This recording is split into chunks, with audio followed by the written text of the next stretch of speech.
In September 2004, a group of South Korean lawmakers submitted a bill calling for the nullification of a 95-year-old treaty signed between China and Japan.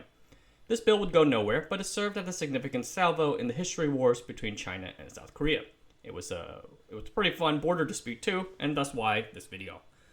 The Communist Party in China definitely took notice. The treaty, the Sino-Japanese Agreement of 1909, or the Gando Convention, had to do with the land which now makes up China's Yanbian, Korean Autonomous Prefecture, and part of the Changbai, Korean Autonomous County, Xi'an.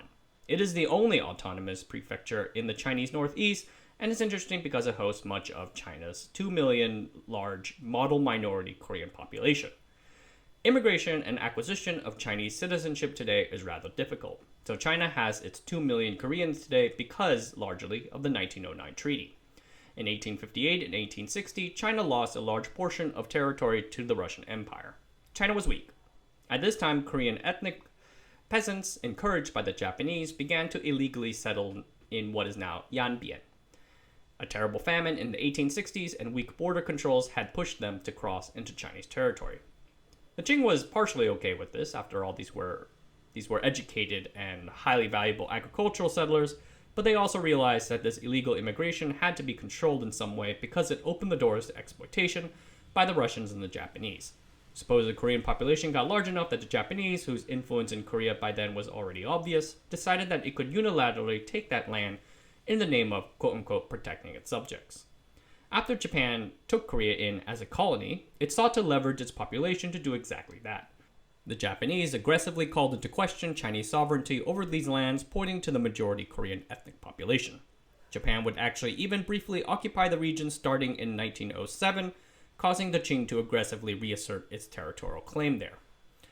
But the Chinese and the Koreans, acting on behalf of the Japanese, eventually settled on an agreement. Japan would recognize Chinese sovereignty of the Gando territory in return for mining concessions and the right to build a railway in what is now northeast China/Manchuria.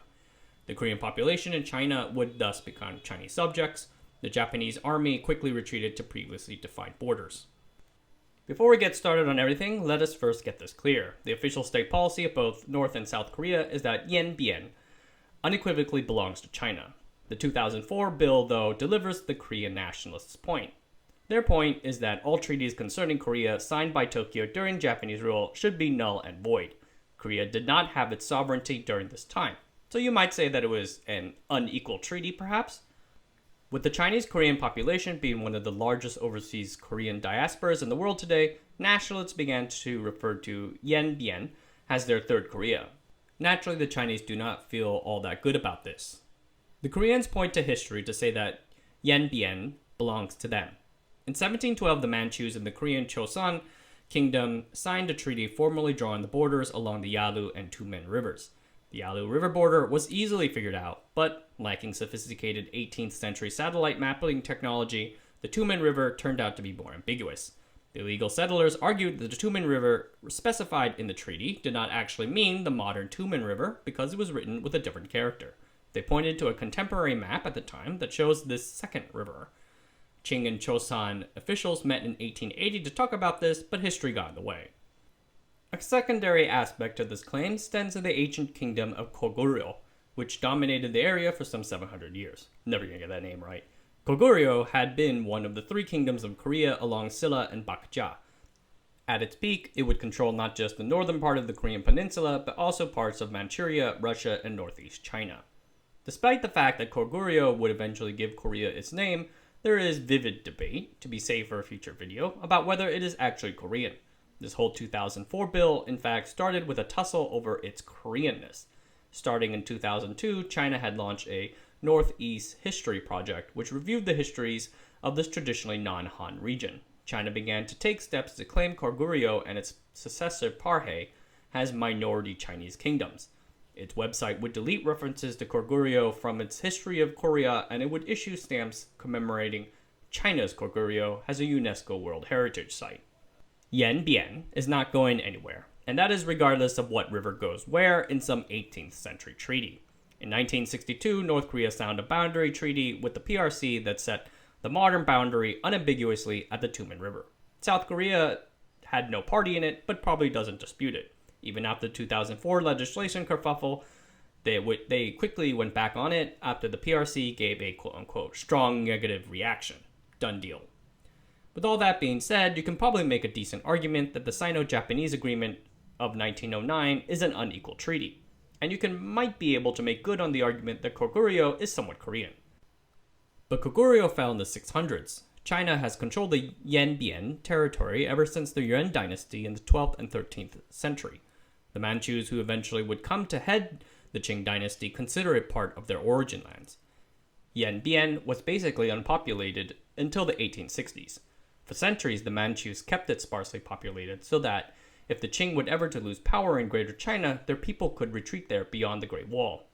All in all, the Qing were probably being lenient in simply granting the Korean illegal settlers status as Chinese subjects rather than ejecting them back to Korea. And as for the 18th century map with that second Tumen River, this river no longer exists, so it cannot serve as a guide today. And while century-old maps can be a big deal for modern territorial claims, cough cough 11-line, other maps made around that same time show the border properly following the modern Tumen River. With regards to the Chinese Koreans, the population has historically been extremely pro-CCP. They played a crucial role in resisting the Japanese during World War II and helped cement the Kuomintan's defeat in northeast China. It was partially for those reasons that China would grant the region its current status as autonomous region. It would be hard to say that the population is interested in becoming a third Korea. So the conclusion is the area stays with China, but the nationalists in Korea had made their point, one China is not all too excited about. And in some ways, you can see why they are aggrieved and how this fits in the larger scope of the history wars between China and Korea, one that actually is not as publicized as the history wars between China and Japan. The Gando territory is settled for today, but there's a lot more that actually is the reason and cause for future tensions between China and Korea, north and south, in the future. And we'll go over those in later videos. All right, have a good night, everyone.